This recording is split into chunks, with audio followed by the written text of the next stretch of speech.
Hello there, Sarah from 17 once again. This is my Titanfall 2 Master Difficulty Movement walkthrough. This is the final level of the game, and I believe it is called the Fold Weapon. So after a rather long cutscene that's going to pull at the old heartstrings depending on how invested in the game you were, you're going to be controlling the pilot once again, and you're going to have access to one of the most controversial weapons from the first Titanfall, which is of course the Smart Pistol.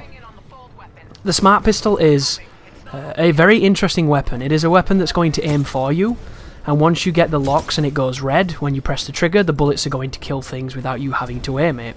And this is going to lead into the ability to move around this level very effectively and kill very effectively. And it's one of the most fun sections of the game, and I wish that they'd had more instances of it because I think it's really, really interesting. But as it stands, it exists solely for you to be able to focus on mobility over lethality, because your kill function when you have this gun is off the charts regardless of your skill level. So it is a weapon that exists to enable you to get things done regardless of how good you are on the sticks. So it leads to these almost puzzle-like sequence, stealth-like sections of stringing together mobility, stringing together a sequence of actions to get the maximum response.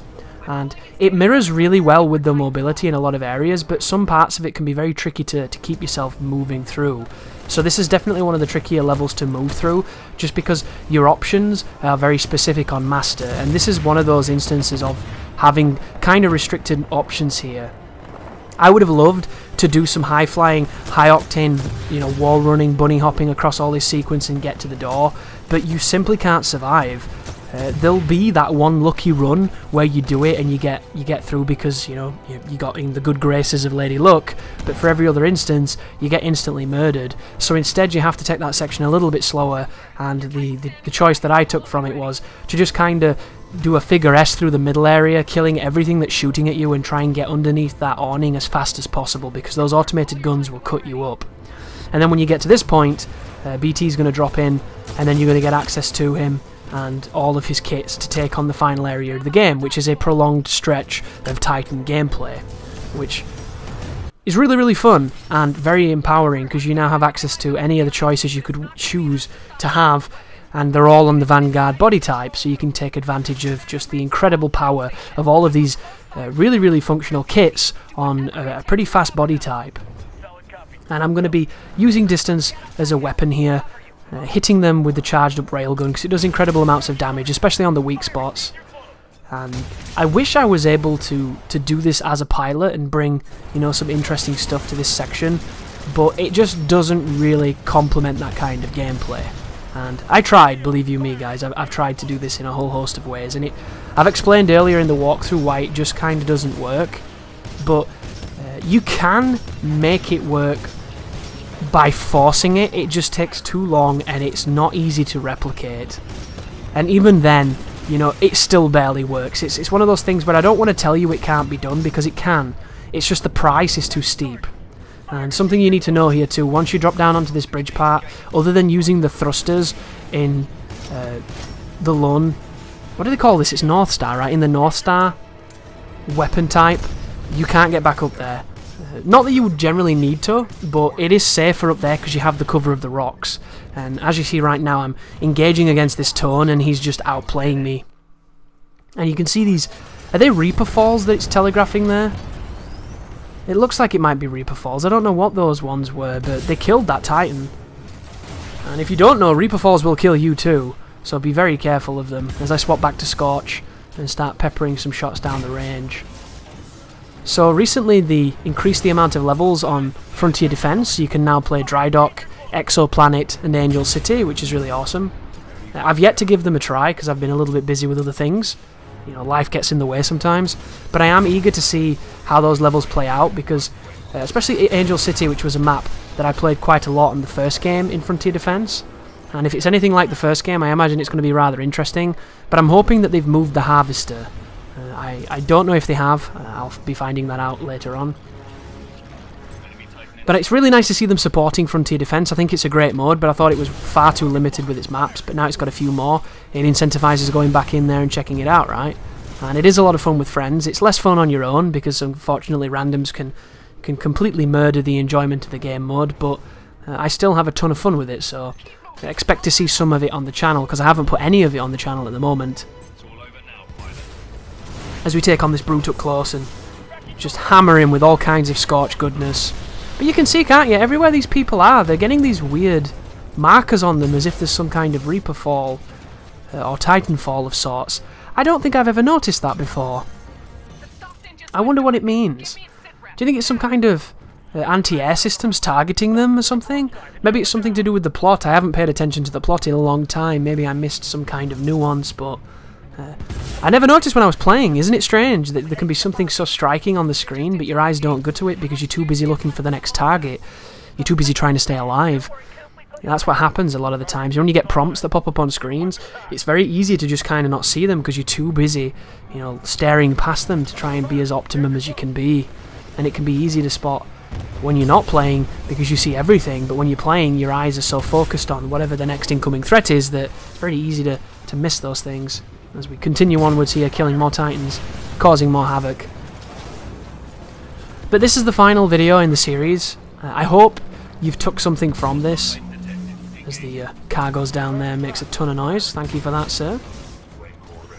Because I think that this has been an interesting and different project for a Titanfall 2 walkthrough. I've checked out a lot of the other ones, and they're perfectly fine at what they do, but there's not many people that use the mobility. You know, I was one of those people that didn't use the mobility, so even if you're just stumbling upon this and you're newly into Titanfall 2 and you're wondering about, you know, what you can really do in this game and the capacity for learning and skill ceilings and things, maybe this is going to inspire you to... Whoa, wow, I took a big damage then off that thermite.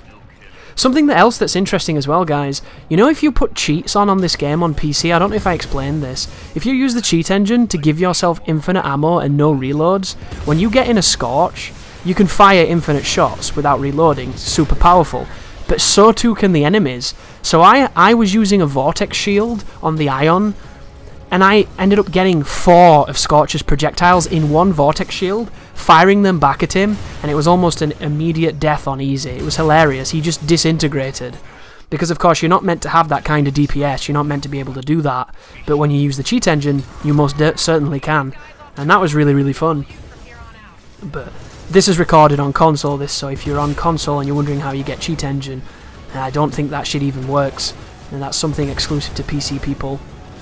But watch out for the Legions. The good thing about the Legion is once he's finished power-shotting you and hitting you from a distance, is that he's going to stand in a lot of the thermite, and even if he's got his shield up, I think it still does that chip damage, so you can do a lot of damage to him. Keep him on the offensive, keep him on the back foot, or the defensive, sorry. And one thing that you'll notice in the campaign that's different to Frontier Defense, for some reason Legion burst fires his gun in Frontier Defense. It's one of those weird things where it's immediately noticeable because of the sound. Whenever you play as a Legion, you go full auto, right? That's what he does. You shoot a lot of bullets, but they don't. It's like they feather the trigger. And I don't know if that's balancing, I'm not entirely certain what that is, but I always found it to be really interesting, right? It's pretty weird that the CPU would do that. So it makes me think that it's intentional and it's done to maybe preserve some of the enjoyment for the player. Because I get the feeling that having aimbot on a Legion AI is probably very similar to using a smart car against another human, where it feels like you got robbed because you eject through your Titan and then they goose you just automatically, or maybe you weren't even anything to do with the fight that he was using the core for, and you were just unfortunate to get in the middle of the chaos and it just murdered you instantly. Happens a lot, that, you know, in multiplayer. It's one of those controlled chaos things. But this is the final boss, guys. This is the end of the game. Move through this area and then it's going to be the next sequence where we're going to take on Sloane.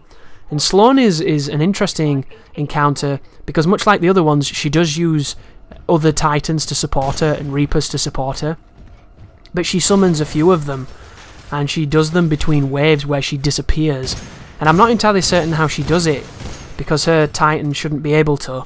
She's using an Ion, and of course the Ion has no capacity to phase, but she, for whatever reason, she kind of fucks off thanks to video game land logic, and we have to continue on and kill the people that come to kind of give her a breather. But the good news is, once again, Scorch really shines here because Scorch does incredible damage. So if you can get up and close to her, get her standing in the thermite, get her taking all that damage, you're going to do incredible amounts. And then when you get your ultimate, you can either save it for something like Tone's rocket salvo, or you can save it for, you know, give her a taste of her own medicine with the laser core. But the only real threat of dying here is if you get put in a bad situation where you cannot escape her laser core and it just nails you continually. But the room affords you lots of opportunities to crouch and get away from it. And if all else fails and you don't have a choice, go into your menu, swap your loadout to Ronin and Phase, because that will get you out of trouble. And you can do it and it pauses the game. So don't forget that you have access to a get out of jail free card if you ever get stuck behind a Titan, stuck against a wall, anything like that. And then once you kill the people who interrupt the battle, you can start focusing back on Sloane and try to keep that shield down and focusing on doing damage to her. Her weak point is the same place of most Titans, it's on the nose of the Ion, and we're dealing incredible amounts of damage to her and she's running away again, so we can now focus on whoever she turns up, and it just happens to be a couple of Reapers.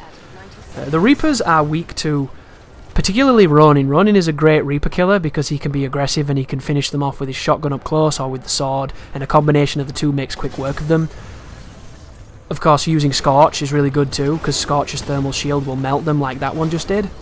And in general, Scorch in single player is kind of a heavy hitter. And here is a dozen of the ticks, which I'm assuming the Reapers spawn. And I didn't actually know until I played Frontier Defense that that's what happened. Reapers could spawn ticks. I don't think I'd ever seen it before. And you saw her phase in just then. She had the element of the phase juice all over her. Here's the sneaky crouch behind the box to not get laser cord. Fuck you. And then there's the weird barrel through the barrels, which is weird. How did it go through the container? No idea. Glad it did. And then we can focus on getting rid of the last bit of her life, get her stood in the thermite, and then hit her with a thermal shield and finish her off. But she's taken a beating. You know, she's definitely took a few hits before. And here we go, interrupting the laser core with the execution. And that is the end of the game, guys. All that's left to do now is go and rip the core and see all the credits and do all the fancy free running, but you don't need my help for that because it's practically scripted. So thank you very much for watching. I hope you enjoyed this series. I hope you took something away from it and it maybe motivated or inspired you to push your gameplay a little bit further than maybe you did before. Or if you've never seen this game before and you think it looks a ton of fun, you've decided to pick it up now, it's pretty cheap. But regardless of your reasons, thank you for watching, and you take care now.